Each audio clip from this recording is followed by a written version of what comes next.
सदगुरु जोगी पीर धाम से समझेंगे कि पांच देव उपासना है, जैसे पौणारी, विष्णु जी, कृष्ण जी, रामचंद्र जी, गणेश जी, आदि शक्ति दुर्गा, इनको मूर्तियों से कैसे बाहर बुलाया जा सकता है। तो इसका प्रोसीजर समझेंगे कि कैसे धन्य जाड़ ने, जैसे मीरा कृष्ण को मूर्ति से बाहर बुला लेती थी, कैसे धन्य जाड़ ने पत्थर से विष्णु को बुलाया। तो कैसे, सबसे पहले ये समझे जो लोग सोचते हैं कि मूर्ति पूजा तो ऐसे ही, वो कान खोल के सुने जरा। भगवान सर्वज्ञ, सर्वंतर्यामी, सर्वव्यापक होता है। तो सर्वंतर्यामी होने से भगवान को पता होता है कि ये किसी पत्थर की पूजा नहीं कर रहा है। पत्थर में विष्णु जी की, या कृष्ण जी की, या शिव की, या गणेश की पूजा कर रहा है, ना कि किसी पत्थर को पूज रहा है। क्योंकि ये पत्थर तो पहले पहाड़ था, दुकान पे पड़ा था, मूर्ति तब तो कोई पूजा नहीं करता था। इसमें प्राण प्रतिष्ठित किए गए मंत्र, सिद्ध मंत्रों से इसमें प्राण डालेंगे, तब उसको भोग लगे, तब उसको वस्त्र डले, तब सारा उसके आगे। तो वो उसके अंदर भाव जोड़ा कि ये भगवान है, भगवान का भाव किया इस मूर्ति में। तो अब भाव ग्रही है भगवान, और भगवान सर्वज्ञ है, उसको सब पता है कि ये अंदर जो भाव जोड़ा है विष्णु जी का, कृष्ण जी का, बाबा बालकनाथ का, जहाँ दरगाह में पीर बाबा जी का, जो दरगाह को लाश मानते हैं, मुर्दा मानते हैं, वो भी सुन ले जरा कान खोल के। तो भगवान सर्वज्ञ होने से उसको पता होता है, और भाव ग्रही है भगवान, उसको भगवान भाव देखता है, क्योंकि भाव से प्रेम प्रकट होता है कि भाई ये किसी पत्थर की पूजा नहीं कर रही, ये तो विष्णु जी की, कृष्ण जी की पूजा कर रही है, बाबा बालकनाथ की पूजा कर रही है, और गणेश की पूजा कर रही है, जो पांच देव उपासना काल माया से परे है।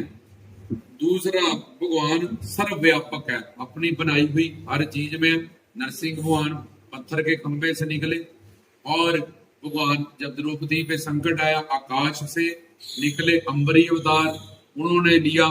तो भगवान तो कछुआ बन जाते हैं, मछली बन जाते हैं, सूर बन जाते हैं, नारी बन जाते हैं। तो भगवान ने अवतार लिए धन्य जाड़ की, विष्णु जी ने धन्य जाड़ पत्थर से निकले, नरसिंह भगवान पत्थर से निकले।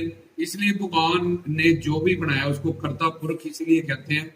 वो अपनी कृत जो भी उसने गढ़ी है पूरे संसार में, वो हर चीज में समाये हुए हैं, चाहे पत्थर है, चाहे आकाश है, चाहे कुछ भी है। तो पांच तत्वों से बनी हुई कोई भी चीज है। तो भगवान प्रभु व्यापक, सर्वत्र समाना, हर जगह पे मौजूद और व्यापक है। और दूसरा, सर्वज्ञ, सर्वंतर्यामी है, इसलिए वो सबसे बड़े ज्ञानी है, वो ज्ञान रखते हैं वो किसका पूजा करे। और अंतर्यामी है, इसलिए वो अंतर देखते हैं, भाव देखते हैं, भाव ग्रही है। तो ये सिद्ध हुआ कि मूर्ति पूजा गलत नहीं है, लेकिन जिनको ये ज्ञान ही नहीं है, गुरु पूजा ही नहीं है कि मूर्ति पूजा में किस तरह से पूजा होती है, मूर्ति में किसकी पूजा होती है, वो अलग बात है। और किन देवताओं की पूजा करनी है, किन की नहीं करनी। और ये कहता है मूर्ति पूजा तो ये है, वो तो वो है। तो ये मंदिर, मस्जिद, गुरुद्वारे, ये भी तो बिल्डिंग ही है, जहाँ तुम जाके अरदास कर रहे हो, आत्मा वहां भी तो पत्थर ही है। तो निर्गुण, निराकार, निर्विशेष भगवान को देखा नहीं, जाना नहीं, सुना नहीं, समझा नहीं, तो तब भी भगवान से लोग जुड़े हैं, जहाँ उसकी पूजा करते हैं निर्गुण निराकार स्वरूप में। तो शिवलिंग की देखो, कोई आंख नहीं, कोई कान नहीं, ना कोई मुंह नहीं, तो ये निराकार स्वरूप भगवान की मूर्त है। लेकिन मूर्ख लोग, भोले वाले, जिनको ज्ञान नहीं, वो ऐसी बात करते हैं एक दूसरे को डिमोरलाइज करने के लिए और अपने धर्म को बड़ा बताने के लिए कि ये तो ऐसा है जी, ये तो वैसा है जी।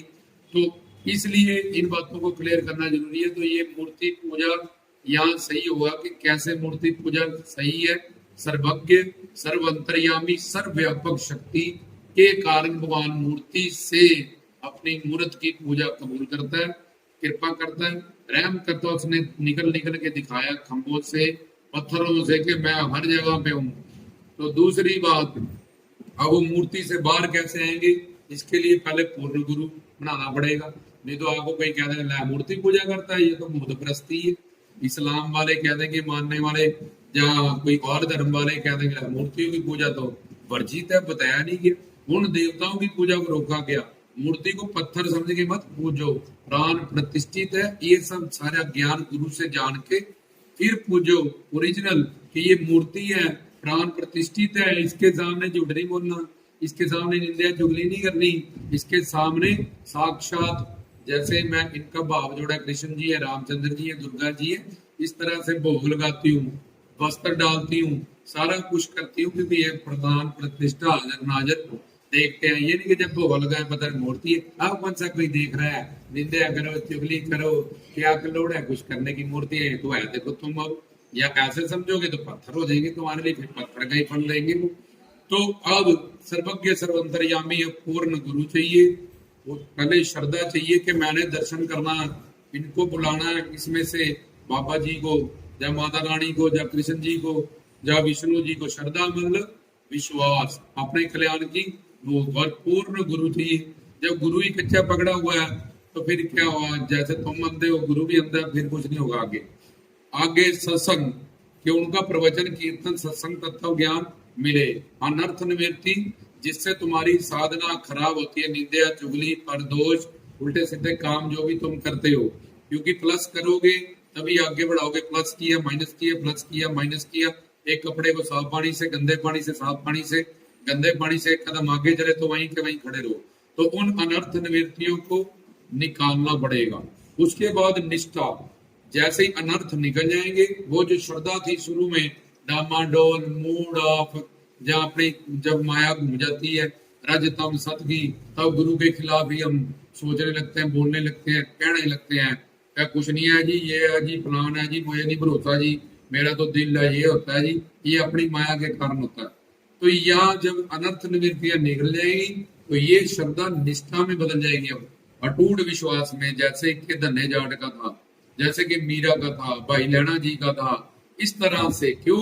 क्योंकि अनर्थ निवृत्तियां सारी निकल गई, अब श्रद्धा निष्ठा में बदलेगी, और वो निष्ठा से आसक्ति तड़फ, दर्शन के लिए तड़फ लग जाएगी, कि जैसे पानी के बिना मछली तड़पती है, ऐसे ही बाबा जी के दर्शनों के लिए, माता के दर्शनों के लिए, जब पौणाहारी या लखदाता जी या कोई भी इरादे इष्ट देव गुरु पीर साधु संत फकीर है, उसके लिए ऐसे तड़पेंगे जैसे मछली तड़पती है, और फिर रोएंगे उनके दर्शन पाने के लिए।